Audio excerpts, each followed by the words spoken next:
निर्मला देव्यै नमो नमः। ॐ त्वमेव साक्षात् श्रीकल्की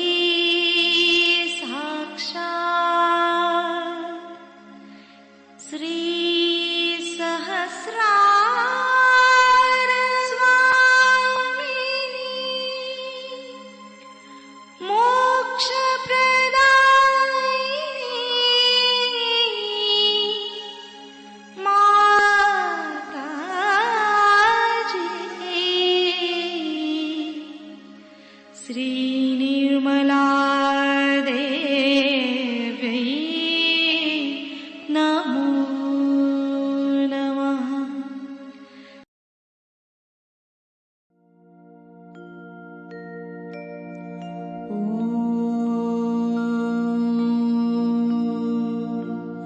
तमेव साक्षात् श्री गणेश साक्षात् श्री आदिशक्ति माताजी श्री निर्मला देवै नमो नमः।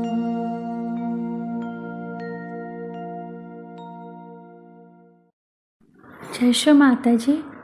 दोनों हाथ माँ के सामने, हृदय में श्री माता जी की छवि को नमन करेंगे। संपूर्ण चित्त बीचों बीच हृदय में माँ की छवि को अपने हृदय में स्थिर करते हुए, परम पूजनीय श्री माता जी कृपा करके हम सभी के हृदय को अपने प्रेम के योग्य बनाइए। श्री माता जी, हम सभी आपसे बहुत प्रेम करते हैं, हम सभी के हृदय में आइए। हृदय में माँ को देखते हुए, श्री माता जी को देखते हुए, श्री माता जी हमारे इस हृदय को और भी पवित्र बनाइए श्री माता जी, ताकि आप यहाँ आ सकें।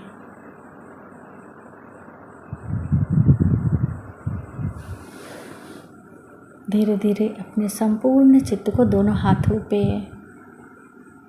एक एक अंगुलियों पे, श्री माता जी हम सबको क्षमा कर दीजिए, हम सभी अज्ञानी हैं।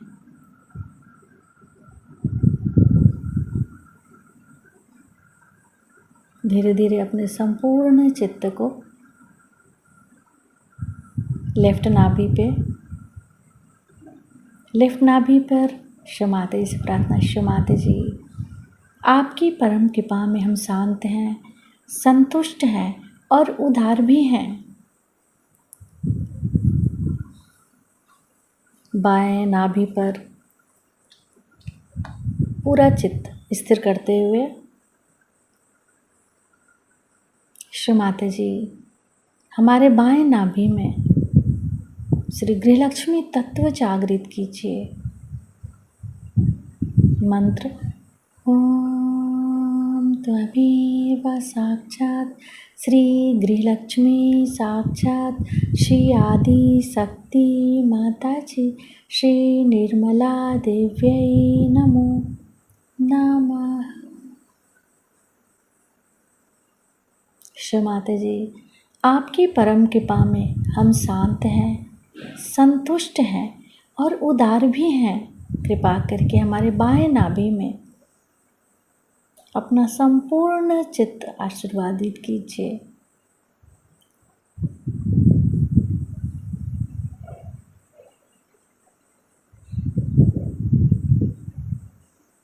बाएं नाभि पर ही अपने संपूर्ण चित्त को रखते हुए क्लॉकवाइज घुमाएंगे चित्त को।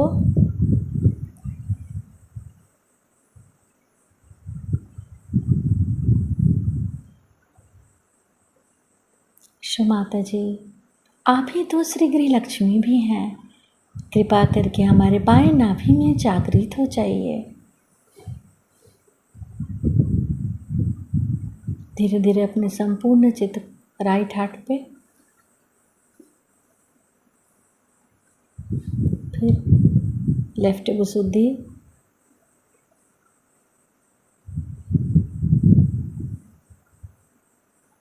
लेफ्ट आज्ञा, सहस्त्रार। सहस्त्रार पर माँ से प्रार्थना, शो माता जी, हम आपकी अमृतवाणी को सुन सके ऐसी कृपा कीजिए। ये हमारा शरीर है, ये हमारी भावनाएं हैं, ये हमारी बुद्धि है, ये मेरा हाथ है, ये मेरा सर है, ये मेरा मेरा कहना जो है वो मैं कौन हूँ, वही सत्य। और दूसरा सत्य ऐसा है जो आज मैं यहाँ बिछे हुए सुंदर फूल और उनकी बहुत ही सुंदर शोभा देख रही हूँ, उसको देखकर एक प्रश्न जरूर उठना चाहिए कि ये फूल कैसे सहज में ही पृथ्वी से बन के आए, इनको किसने बनाया? हमारा हृदय जो अपने आप चलता है, जिसे डॉक्टर लोग कहते हैं ये ऑटोनॉमस नर्वस सिस्टम है, स्वयं चालित। तो ये स्वयं कौन है? स्वयं हमने आज तक जाना नहीं, लेकिन इस स्वयं को चलाने वाली जो शक्ति है, जो चराचर रूप में निराकार स्वरूप ब्रह्म चैतन्य कहलाती है, वो शक्ति भी आज तक हमने जानी नहीं। उस शक्ति को भी जाना और उससे अपना योग घटित होना, यही सहज योग। सह माने आपके साथ और ज माने पैदा हुआ। आपके साथ पैदा हुआ ये अधिकार, अरे मनुष्य का ये अधिकार है कि वो इस सर्व तरफ फैली हुई ब्रह्म चैतन्य शक्ति को प्राप्त करे, उससे संबंधित हो, यही योग है। यही मनुष्य के जीवन के लक्ष्य है। जब तक ये घटित नहीं होगा, आपको कोई समाधान नहीं मिल सकता, चाहे आप कुछ करें। कभी कभी इंसान है, वो सोचता है कि हमें अगर पैसा मिल जाए या कोई पॉलिटिकल पावर मिल जाए तो हम सुखी हो जाएंगे। कभी नहीं।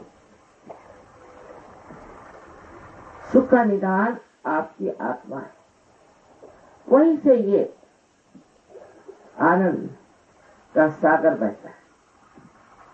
अभी तक आपकी आत्मा एक साक्षी होकर के आपके सारे कार्यों को देखती है।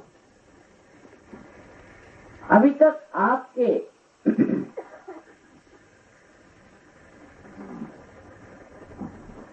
चित्त में, अटेंशन में आत्मा का प्रकाश आया नहीं, इसीलिए हम अज्ञानी हैं, इसीलिए हम अंधे हैं। कबीरदास कहते हैं, कैसे समझाऊं सब जग अंधा। ये मुश्किलें संतों को हुई, लेकिन आज वो दिन आ गया है जब हमें वो सूक्ष्म दृष्टि प्राप्त हो सके। एकदम सहज रहेगा, सहज में ही ये चीज घटित। कुंडलिनी के बारे में अनादिकाल से लोगों ने मेहनत की। मैं जो करने जा रही हूँ या कह रही हूँ, ये कोई नई बात नहीं। बस इतना ही फर्क है कि आजकल के जमाने में ये चीज सामूहिकता से घटित हो गई है, लेकिन पहले नाथ पंथियों में कुंडलिनी का जागरण एक गुरु का एक ही चेला होता है और ये बात किसी को बताई नहीं जाती। 12वीं शताब्दी में ज्ञानेश्वर जी ने अपने गुरु से इजाजत मांगी कि आप मुझे कृपया इसके बारे में लिखने तो दीजिए, लिखने में क्या है। तब उन्होंने ज्ञानेश्वरी में 6वीं अध्याय में 6वां अध्याय जो उसमें लिखा, लेकिन धर्म मार्तंडों को तो मालूम नहीं था कुंडलिनी क्या चीज है या इसे जागरण कैसे करना, तो उन्होंने कहा ये निषिद्ध है। फिर 16वीं शताब्दी में आप जानते हैं अपने यहाँ अनेक साधु संत हो गए, महाराष्ट्र में भी बहुत साधु संत हुए और गुरु नानक आदि इतने ही गुरु, सच्चे गुरु हमारे भारतवर्ष में आए।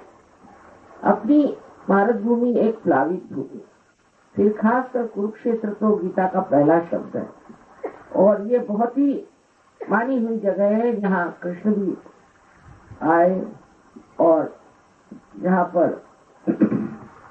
धर्म और अधर्म का युद्ध हुआ।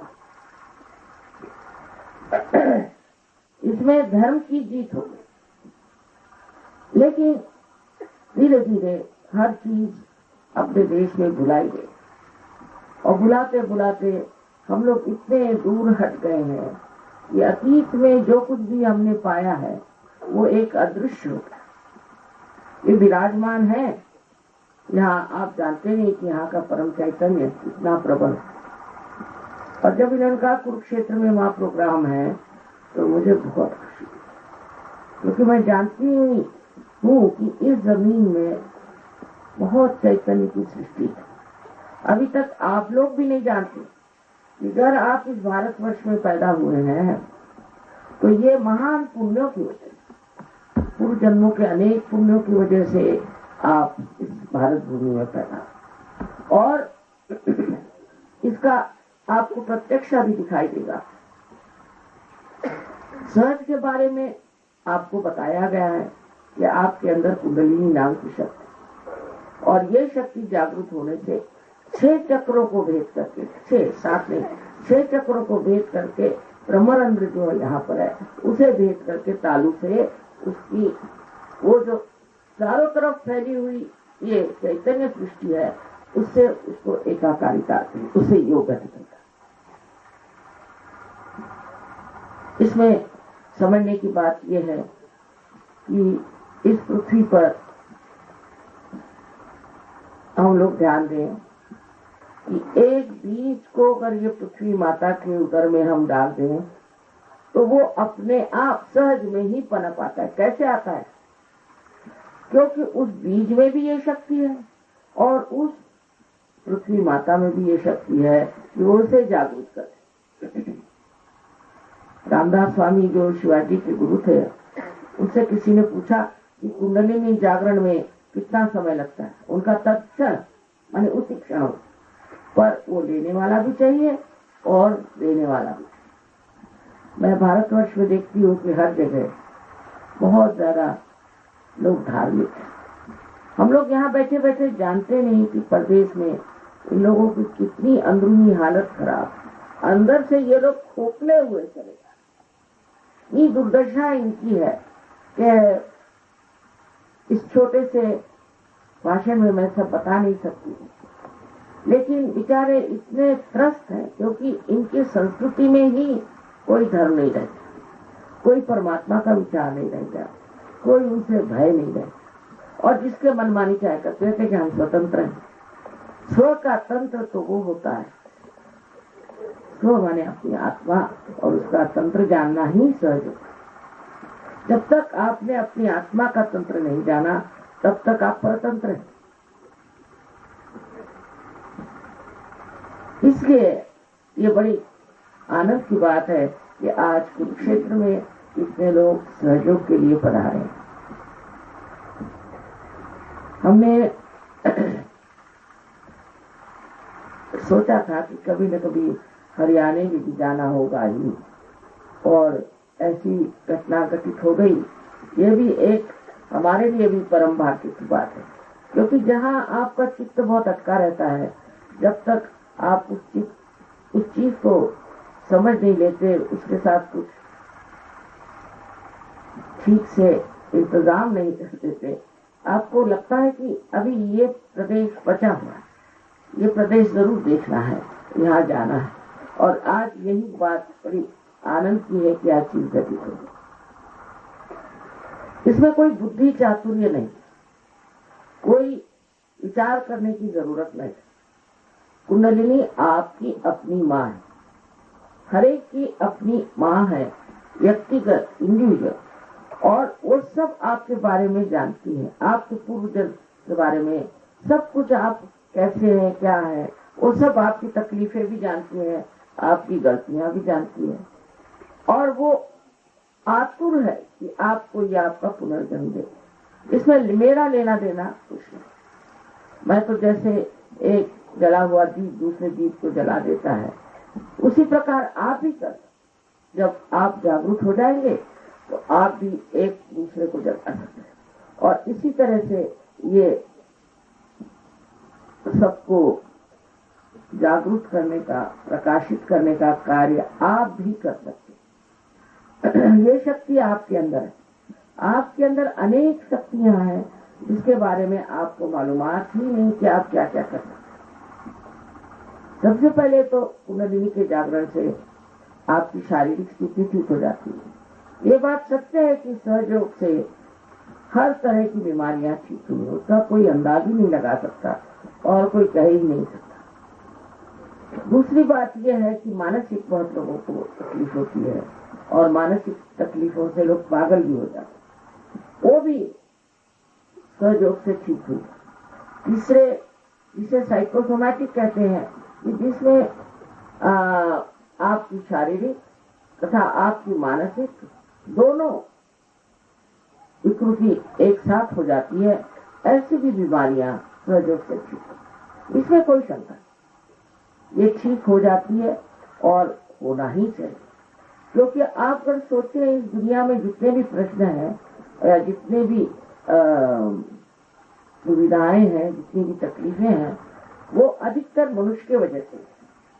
इस मनुष्य के अंदर जितनी तकलीफें हैं वो ये चक्रों की वजह से। अगर ये चक्र आपके स्वच्छ हो जाए और ठीक हो जाए तो आपके प्रश्न तो ठीक होना ही हुआ है।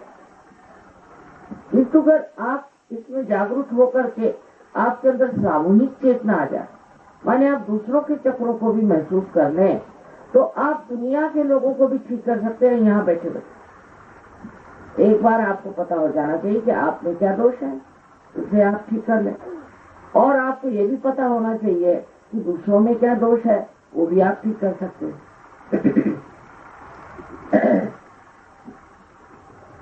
इस पर मोहम्मद साहब ने कहा हुआ है कि जब क़ियामा आएगा, माने जब आपके उद्धार का समय आएगा, सब में लिखा, बाइबल में भी है, कुरान में भी है कि ऐसे उद्धार का समय आने वाला है, रेजरेक्शन टाइम।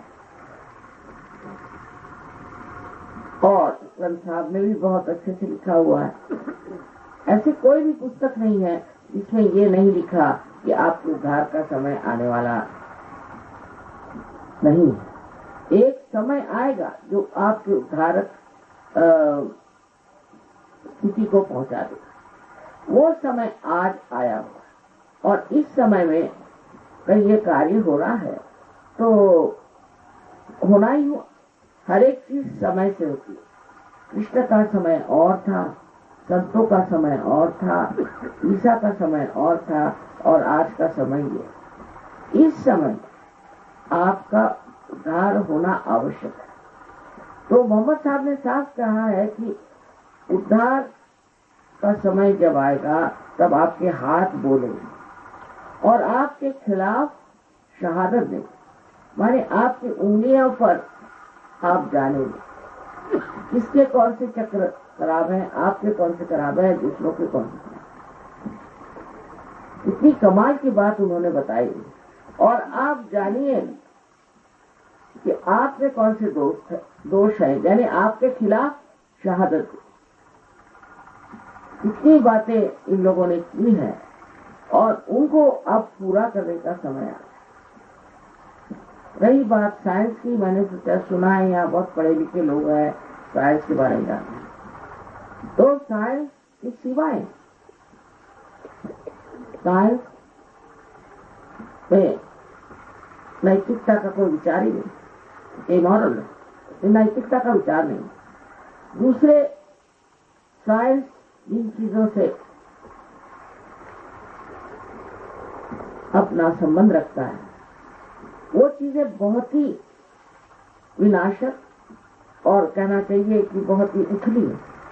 जैसे कि आपके लिए साइंस की वजह से इलेक्ट्रिसिटी आ गई, तो क्या, जब इलेक्ट्रिसिटी नहीं थी तब भी लोग रहते।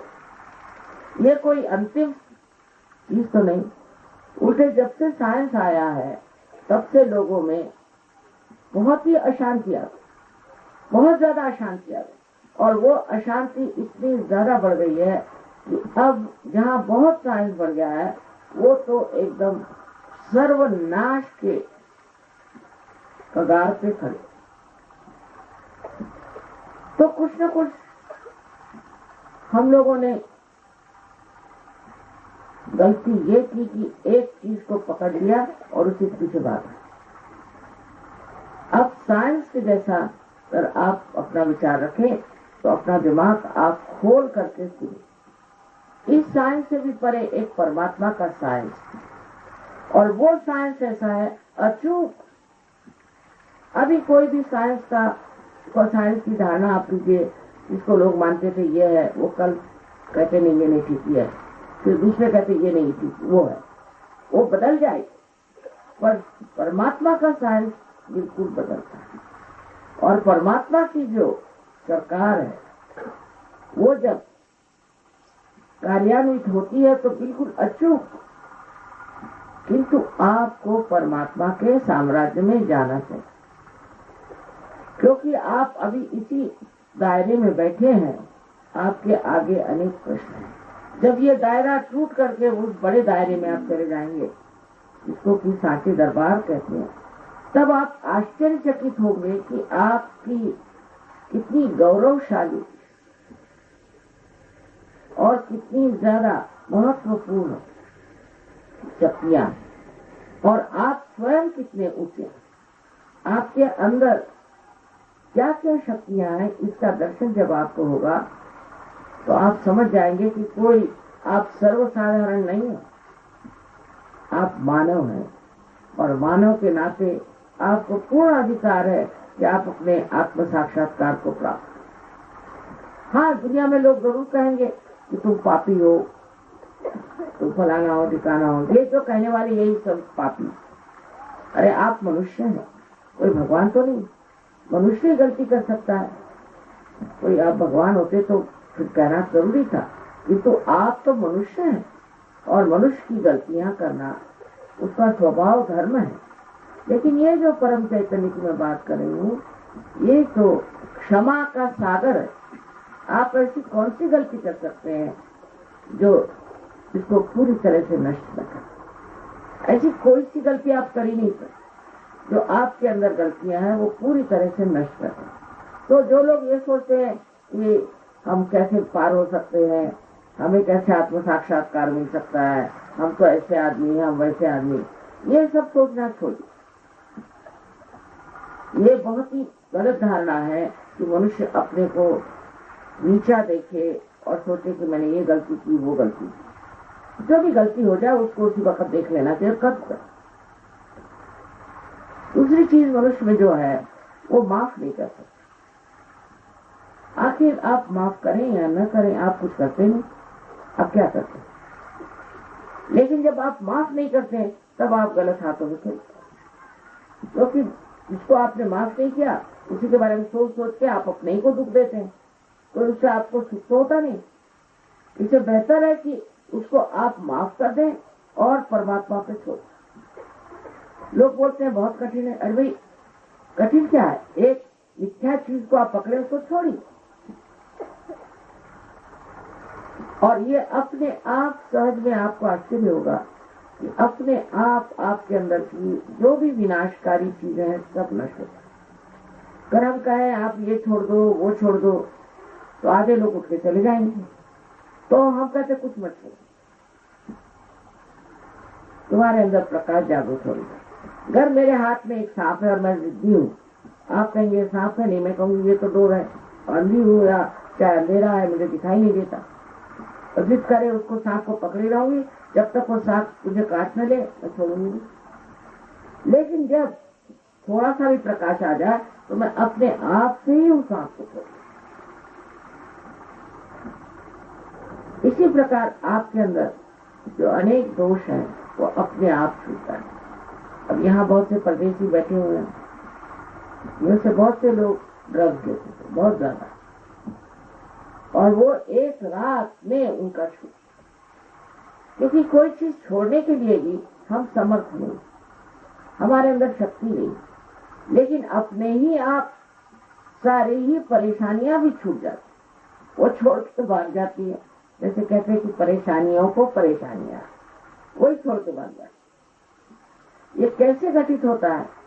क्योंकि आप आत्मा स्वरूप सर्व समर्थ होता है और आपका संबंध उस चैतन्य से होता है जो सारे ही कार्य करता है। ये चैतन्य हर चीज जानता है, हर एक के बारे में सोचता है। देखिए ये गुलाब का फूल है तो वो गुलाब के ही पेड़ में लगता है, उसकी जो ऊंचाई है वो उसी ऊंचाई तक होता है, और आम का पेड़ एक ऊंचाई तक बढ़ता है, आपकी भी ऊंचाई एक हद तक ही होती है। ये सब कार्य कौन करता है? जो इतना बारीक बारीक कार्य करता है वो चैतन्य आपके अंदर से जब बहने लगता है और जब वो आपका मार्गदर्शन करता है तो आप ही अपने गुरु हो जाते हैं। ये गुरुओं का स्थान भी गुरुओं ने बनाया हमारे अंदर, पर अभी जागरूक नहीं। जब जागरूक हो जाए तो आप समझ जाएंगे कि इन्होंने कितने उपकार हमारे ऊपर किए। ये तो हुए सदगुरु, जिनको हम कहते हैं कि एक तरह से चैतन्यमय। नामदेव एक बार गोरा कुम्हार को मिलने गए थे। नामदेव एक दर्जी थे, ये कुम्हार साहब। कोई यूनिवर्सिटी नहीं गए थे, कोई कॉलेज नहीं गए थे, कुछ पढ़े नहीं थे, लिखे नहीं थे, और ये मिट्टी तोड़ रहे थे कुम्हार साहब। तो इन्होंने जब ये गए वहां पर नामदेव, उनको देखते ही साथ हठात खड़े और उनका क्या मराठी में कहा, निर्गुणाच्या भेटी आलो सगुणाश, माने मैं तो निराकार को देखने गया था, वो तो साकार तेरे अंदर खड़ा है। और ये बताइए इस तरह से कोई इंसान दूसरे को समझ ही नहीं सकता जब तक वो संत न हो। और फिर जब ये नामदेव पंजाब गए तो गुरु नानक साहब ने उनको समझ लिया ये कौन चीज। वो दर्जी थे वैसे, उनकी नौकरानी जनाबाई उसको भी समझ, और फिर उनसे कहा कि अब तुम पंजाबी सीखो और पंजाबी में लिखो। तो इतनी बड़ी किताब लिखी है उन्होंने, और ग्रंथ साहब में भी उनकी बहुत बहुत सारी कविताएं हैं पंजाबी भाषा। ये समझ और इस तरह के अंदर से आंतरिक इच्छा कि दुनिया के लोग जाने की सत्य क्या है, इन संतों की इतनी महान शक्ति उन्होंने लगा करके ये कार्य इस भारतवर्ष में किया। इसी प्रकार अनेक जगह हुआ। विलायत में भी मैं समझती हूँ, वहाँ विलियम ब्लेक नाम के बड़े भारी कवि हो गए, उन्होंने सब सामने रख दिया।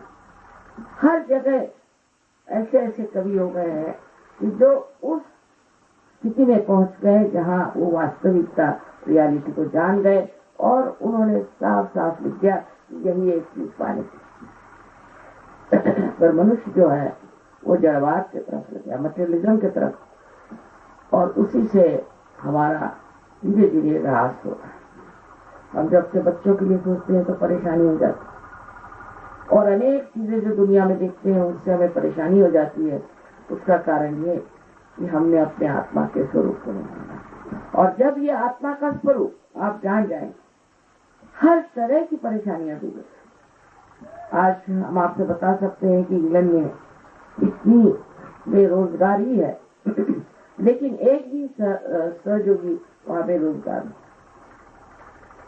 और हर आदमी के लिए पूर्ण व्यवस्था होता है, किंतु लोग नहीं रहता। मनुष्य में समाधान स्थापित हो जाए।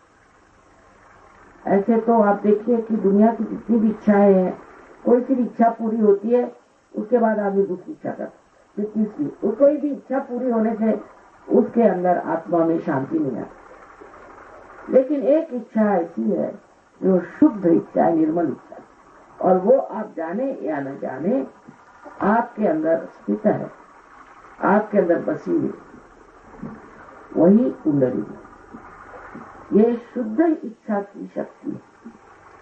कुंडलिनी के बारे में, अपने अंतर के बारे में, सारे कुछ चक्रों के बारे में हर एक चीज आप अब जान सकते हैं। उसमें कोई भी चीज अब गुप्त नहीं है, कभी नहीं।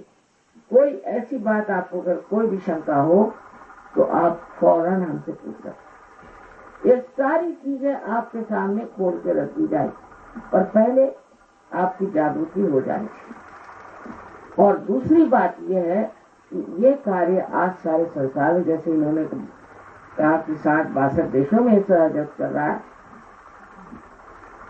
ये सारा कार्य एक सामूहिक संस्था है, वो भी जीवंत। जैसे कि ये शरीर है, इसी तरह से जीवंत संस्था है। सारे दुनिया में आपके भाई बहन बैठे हुए, लेकिन ये सब जागरूक है और सब जीवंत है। अगर हमारा नाखून एक टूट जाए तो वो तो बढ़ नहीं सकता। इसी प्रकार अगर आप सामूहिकता में आ जाए और सामूहिकता में से प्राप्त करें तो आप समझ जाएंगे कि आप आनंद के सागर में गोते लगा रहे हैं। यहाँ अभी बहुत देशों से लोग आए हैं और हिंदुस्तानी भी हैं। मैंने कभी इनको लड़ते झगड़ते कोई गंदी बात कहते कभी नहीं करते। इतना प्यार, इनको भाषाएं भी नहीं आती। अब मैं बोल रही हूँ हिंदी भाषा में, तो मैंने कहा भाई मुझे माफ करो, मैं हिंदी बोल रही हूँ, तुम लोग तो सिर्फ अंग्रेजी या इनकी अनेक अनेक भाषा। तो कहले माँ कुछ नहीं, हमारा ध्यान अच्छा लगता है। मैंने कहा क्यों? कहा हम निर्विचार हो जाते। तो पहले आपकी दशा निर्विचारिता आती, और निर्विचारिता में आप ये जो वर्तमान है इसमें उतर आते। या तो आप भविष्य में रहते हैं और या तो आप भूतकाल में रहते, उसी के विचार आते रहते हैं। लेकिन जिस वक्त कुंडली जागृत होती है तो ये विचार ऐसे हट करके बीच की जो जगह विलंब जिसे कहते हैं, जहाँ वर्तमान है, वहां स्थित हो जाते हैं। पर निर्विचारिता में आप पूरी तरह से सचेत चेतित है, अवेयर है। उस वक्त आपकी आध्यात्मिक शक्ति बढ़ती है। इसलिए ध्यान करना होगा। आप ध्यान में जाएं और ध्यान में आप निर्विचार हो जाते हैं। उस वक्त शांति मिलेगी। सारे संसार में लोग शांति की खोज करते हैं, शांति चाहिए, शांति चाहिए।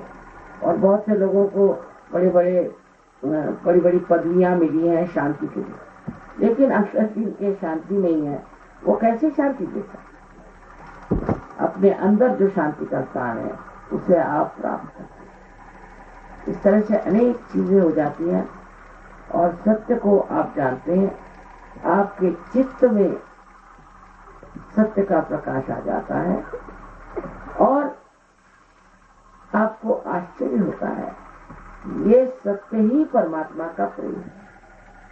सत्य तो यह है कि परमात्मा हमसे बहुत प्रेम करता है, और उस प्रेम की जानकारी जब हो जाती तो आप आनंद विभोर हो जाते। इसलिए आत्मा को सच्चिदानंद कहते हैं। आशा है आप इस स्थिति को प्राप्त आज करेंगे और इस कुरुक्षेत्र में फिर से हम एक धर्म का राज स्थापन करें। बाह्य से धर्म करने से कोई भी धार्मिक नहीं होता। कोई हिंदू, मुसलमान, सिख कोई भी हो, ईसाई हो, कोई सा भी पाप कर्म कर सकता है, पर सहयोगी नहीं कर सकता, क्योंकि उसके अंदर का धर्म जागरूक है। अंदर का धर्म जागरूक होना चाहिए और वो इस कुंडलिनी के जागरण से हो जाता है। आशा है आप लोग आज जागृति के बाद कृपया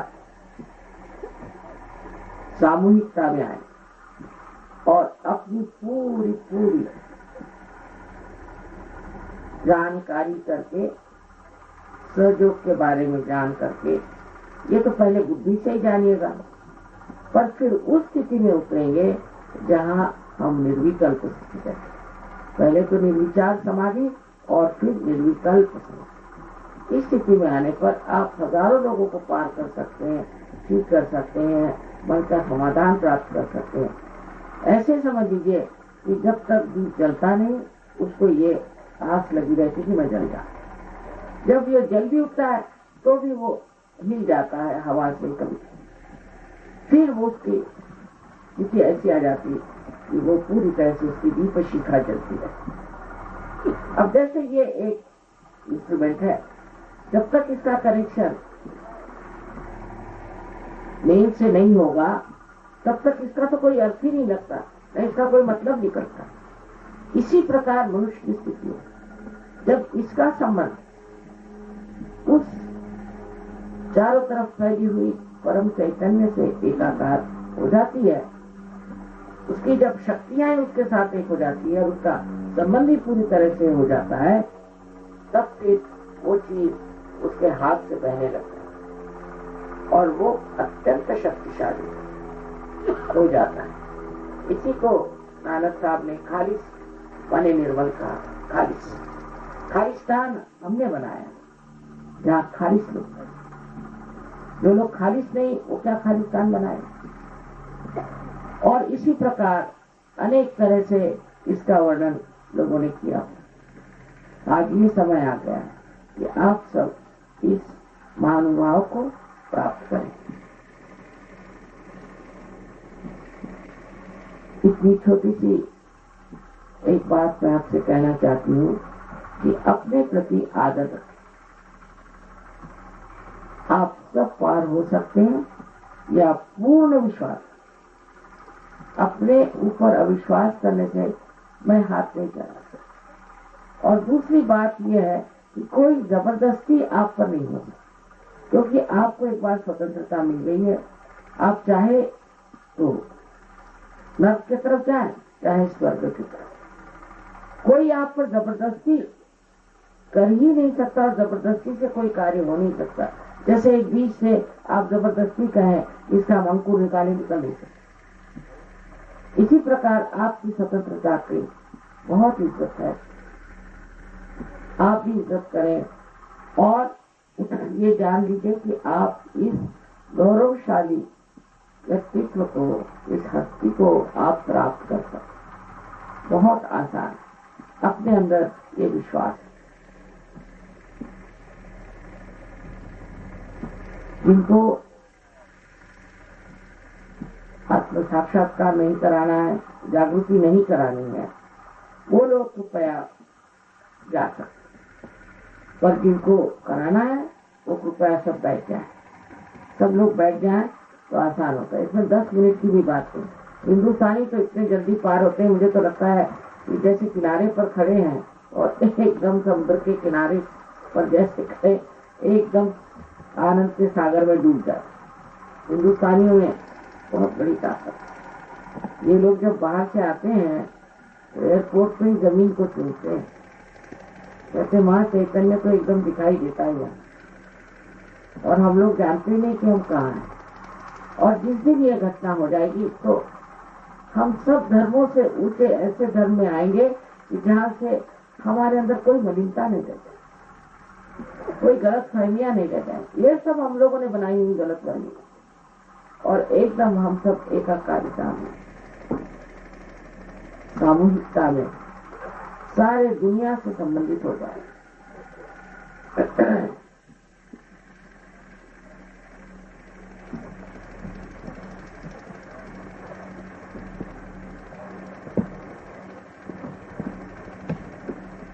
Very kind of you to have come all the way here. but I'm sorry I have to speak in the language, and so many of them don't know also Hindi language. But there's no language for love. No need to have any language for it. Only love has vibrations. That's what I hope you are all enjoying here. There are so many brothers and sisters sitting down here, anxious to have a self-realization. By your good wishes, I'm sure it's all going to work out. May God bless.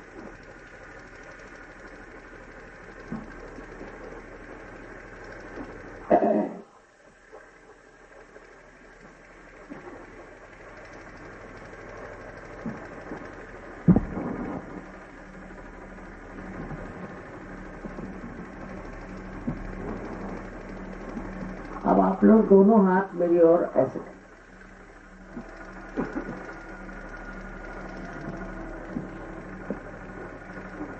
क्योंकि ये जो 5, 6 और 7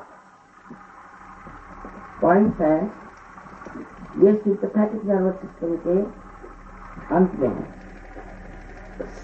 तो ये 7 और ये 7, ये 7 left के और 7 राइट के मिलाकर के चक्र इस तरह से बनता है। तो जब आप हाथ मेरी ओर कर रहे हैं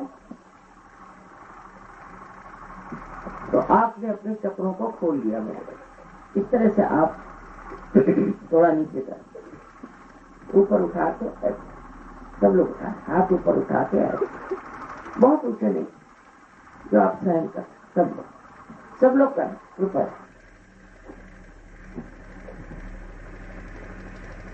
कुरुक्षेत्र में बैठे हैं, यहाँ सब बहुत आसान लगता है।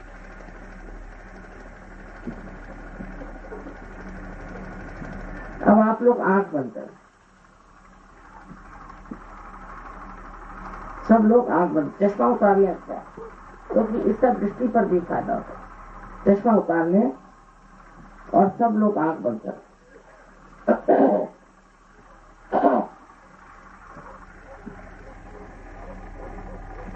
Please close your eyes.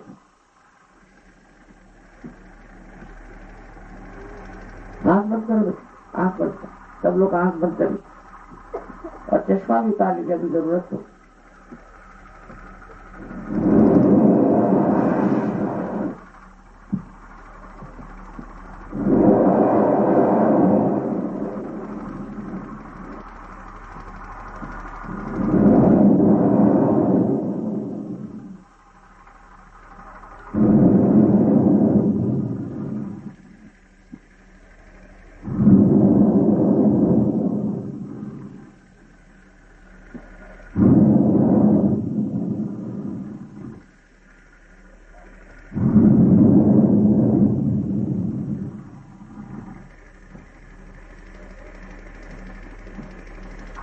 अपने बारे में कोई शंका न करें, आंख कृपया खोलें।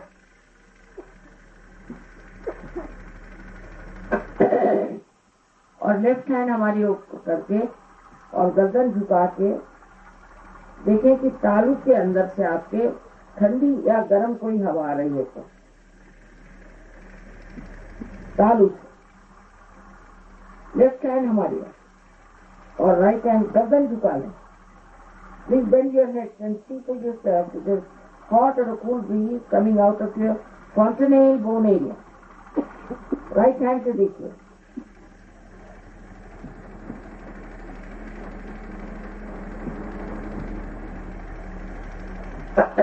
गर्दन झुका। Please bend your head.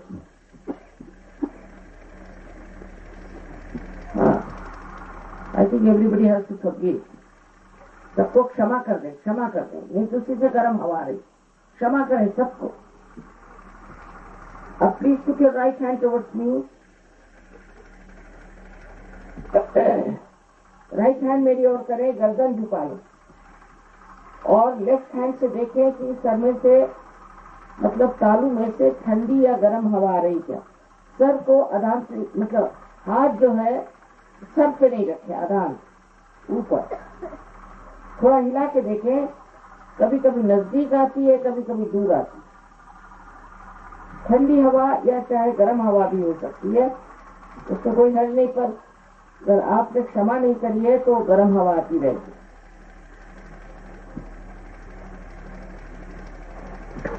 क्षमा करने से आपका गुस्सा एकदम ठंडा हो जाएगा।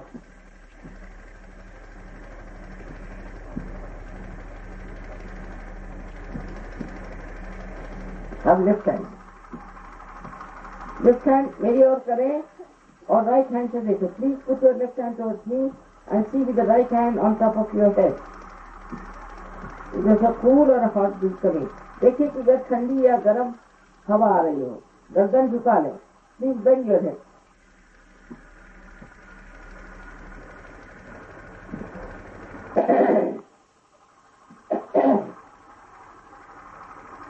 अब दोनों हाथ आकाश की ओर करें और सर को पीछे की ओर मोड़, मतलब ये कि आकाश की ओर देखें।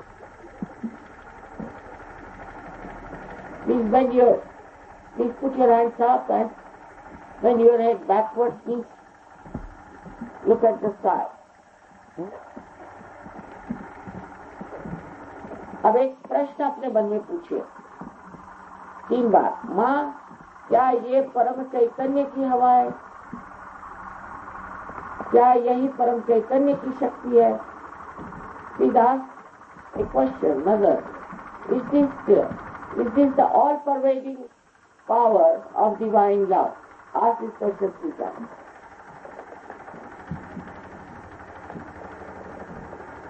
तीन बार पूछ। अब हाथ नीचे करो।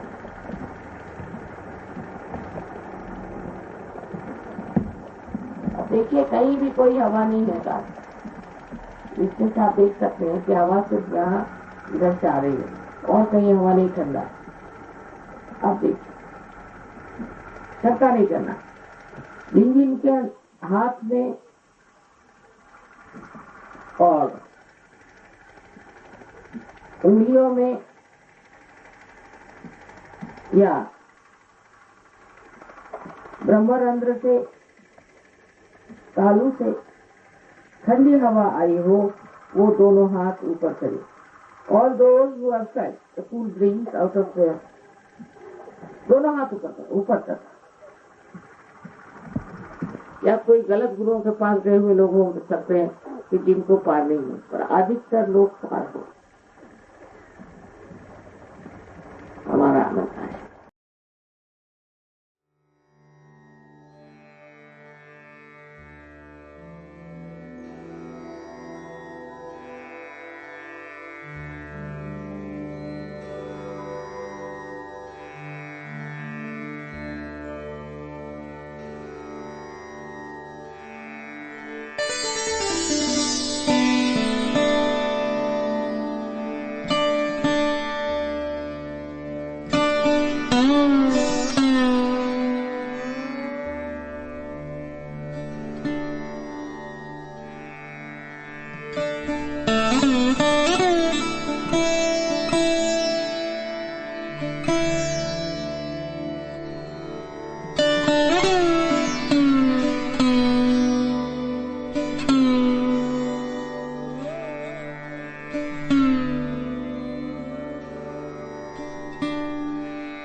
नमः